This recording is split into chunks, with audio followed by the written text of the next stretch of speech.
Hello friends नमस्कार। तो friends देखंतु भुवनेश्वर रेलवे तरफ एक बहुत बड़ निजुक्ति रोचे। जदि आपण मैंने दशमा प्लस टू कि आईटीआई भी जदि पास करेंगे तेरे पोस्ट में एलिजिबल हो पारे।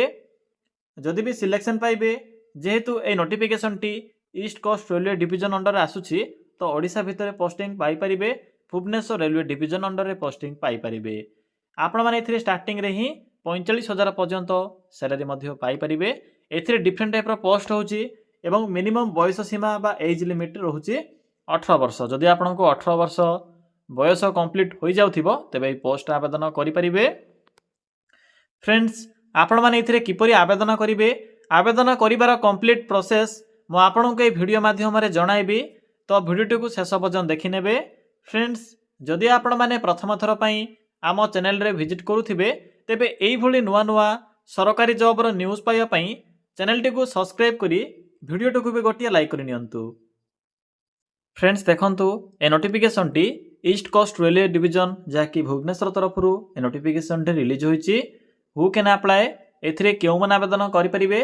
एथिरे ऑल ओडिसा रो पिला माने एवं उभय पुरुष और महिला प्रार्थी माने भी एही पोस्ट आवेदन करि परिबे। पिला माने एथिरे आपनकर बेसिक सैलरी जहाँकि स्ट्रक्चर रहउची 19,900 रु 63,200 प्लस आपन को एथिरे अदर अलाउंस ऐड करी 45,000 टंका स्टार्टिंग रे सैलरी देखिबा को मिलिबो। ए देखंतु जदि आमे जॉब पोस्टिंग कथा कहिबा तेबे ईस्ट कोस्ट रेलवे डिविजन जहाँकि भुवनेश्वर रेलवे डिविजन अंडर रे पोस्टिंग रहिबो, ओडिशा भितरे पोस्टिंग रहउची। जदि आमे पोस्ट नेम कथा कहिबा तेबे एथिरे डिफरेंट टाइप रो लेवल 1 और लेवल 3 पोस्ट में वैकेंसी रहउची, जहाँकि ग्रुप सी और ग्रुप डी कैटेगरी रो पोस्ट में एथिरे वैकेंसी रहिबो, जहाँकि एथिरे सेपरेट वैकेंसी रहउची। नेक्स्ट आसिला एजुकेशनल क्वालिफिकेशन। फ्रेंड्स जदि आपण माने मैट्रिक आईटीआई किंबा प्लस टू टी कंप्लीट करिथिबे तेबे पोस्ट आवेदन करि परिबे। जदि आपणकर क्वालिफिकेशन 10+2 थिबो यार अर्थ होची जदि आपण माने मैट्रिक परे प्लस टू टी कंप्लीट करिथिबे तेबे पोस्ट आवेदन करि परिबे।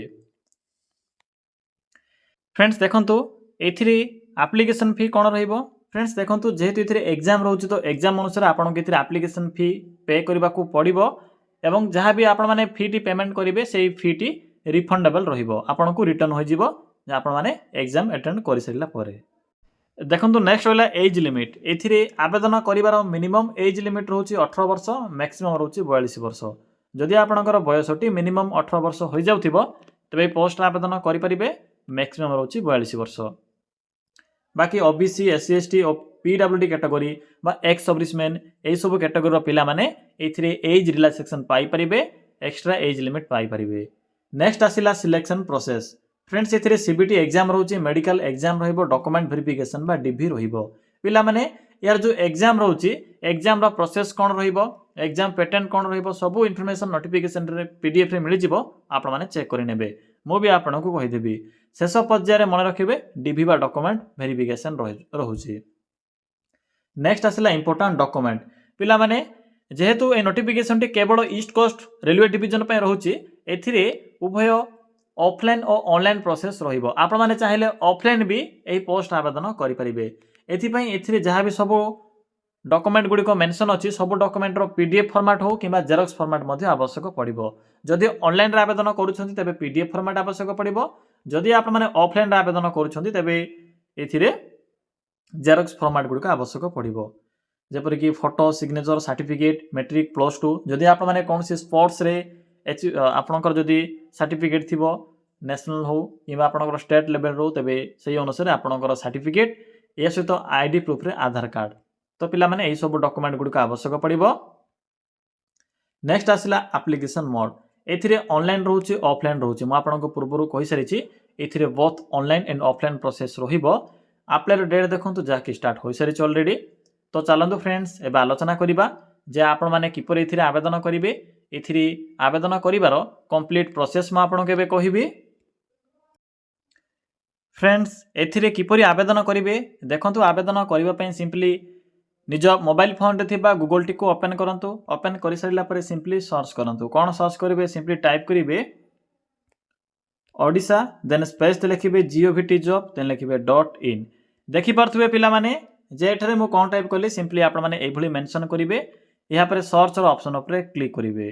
फ्रेंड्स सर्च ऑप्शन उपर क्लिक कर सारा पर आपण सम्मुखें यही एक साइट ओपन होइतिबो Odisha GOPT job site show होतिबो देखो पिला माने वीडियो डिस्क्रिप्शन बॉक्स रे भी यही साइट सॉरी फ्रेंड्स ये साइट रो लिंक अछि आपण माने चाहिले सेटा को भी सेटर भी विजिट करि परिबे किंतु सेथिरे जेहेतु बहुत एड शो होछि आपणकर टाइम वेस्ट न हो एथिपई डायरेक्ट गूगल रे आसी सर्च करि नियंतु ओडिशा jiobtjob.in या पर सिंपली साइट लिंक उपर क्लिक कला पर एई भले को इंटरफेस टी शो होतिबो आपन गेटरे डिफरेंट टाइप रो कैटेगरी अनुसार जॉब रो ऑप्शन गुडी को देखिबा को मिलिबो।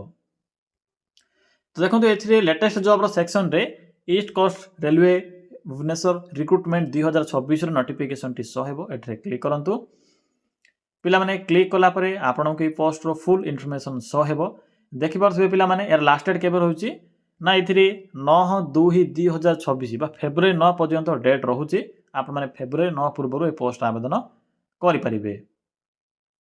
बाकी देखंतु किपरि आवेदन करिवे पिला माने एथिरे स्पोर्ट्स सर्टिफिकेट आवश्यक पड़िबो मन रखिबो म आपन को से डॉक्यूमेंट लिस्ट रे ही कहि सारिथिली स्पोर्ट्स कोटा बा स्पोर्ट्स डॉक्यूमेंट आवश्यक पड़िबो पीडीएफ लिंक अछि पीडीएफ लिंक ऊपर क्लिक करिवे एप्लिकेशन फॉर्म रो लिंक भी अछि सिंपली से फॉर्म रो लिंक ऊपर क्लिक करी ऑफलाइन रे जदी आवेदन करिया पय चाहउछंती तबे फॉर्म टी को फिल अप करी आप माने एड्रेस रे पठै परिबे एड्रेस देखंतु केउंट मिलबो पीडीएफ रे मिल जिवो।